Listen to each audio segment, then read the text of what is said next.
When you hear that a piece of land is contaminated, what's the first thing that comes to mind? Probably danger, right? A hazard? It seems pretty simple.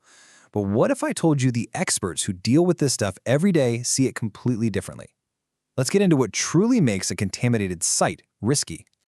It's a natural assumption to make. Contamination equals danger. But in the world of professional risk assessment, that's actually a critical mistake. A simple yes to the question on the screen isn't nearly the whole story. See, for the pros, a positive test for a contaminant isn't the end of the investigation. It's simply the starting point of a much deeper analysis, one that follows a surprisingly elegant framework.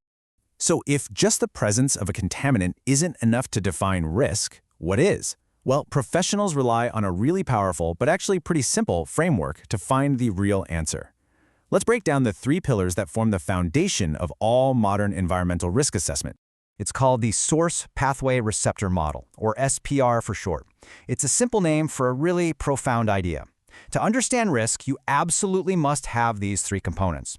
So let's break down exactly what each one of them means. First up is the source. This is basically the what. It's the contaminant itself.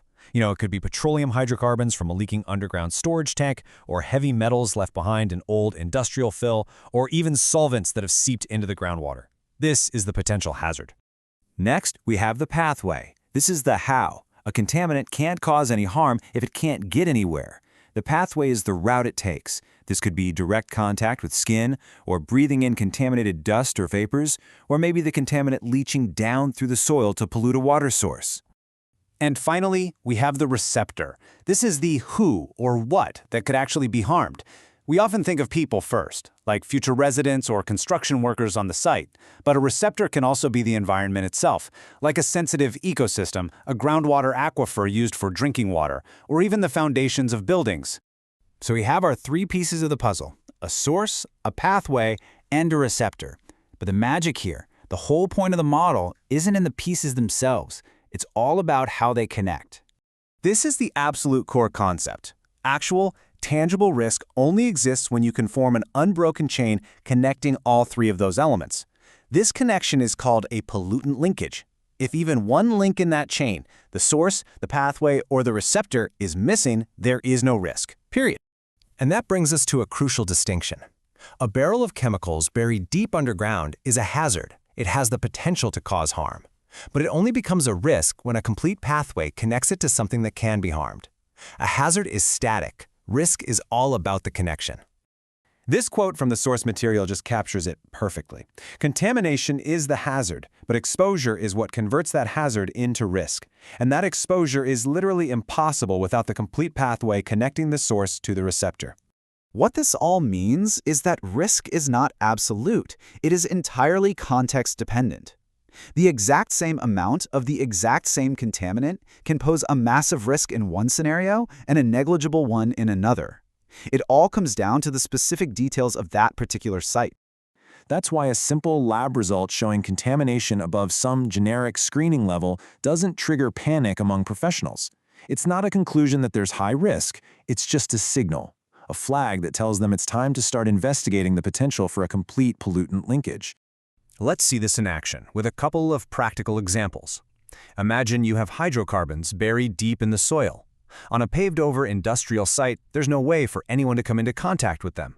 The pathway is blocked, so the risk is low. But now, imagine building a house on that same spot. The moment you dig a basement or plant a garden, you've opened up a direct pathway. The hazard hasn't changed, but the risk has just become critical. That is the power of context. So let's wrap this all up by shifting our thinking. This model isn't just some abstract theory. It changes the very questions we ask about a site, moving from a simple focus on presence to a sophisticated understanding of plausible risk. So why does this model matter so much? Because it's not just an academic exercise. The results of this assessment drive real-world, often billion-dollar decisions. It determines how deep a construction crew needs to excavate, what soil can be safely reused, and even how buildings themselves are designed, all of which directly impacts a project's cost and timeline. Which brings us full circle. After everything we've looked at, we can now see why the most obvious question to ask about a site is actually the wrong one. This is the real question. It's more complex, yes, but it's the one that leads to smarter, safer, and more cost-effective decisions. It's the difference between needlessly removing tons of harmless soil and surgically targeting a genuine threat. So the next time you hear a site is contaminated, don't ask what's in the ground. Ask, is there a connection? Because understanding the link isn't just a technical detail, it's everything.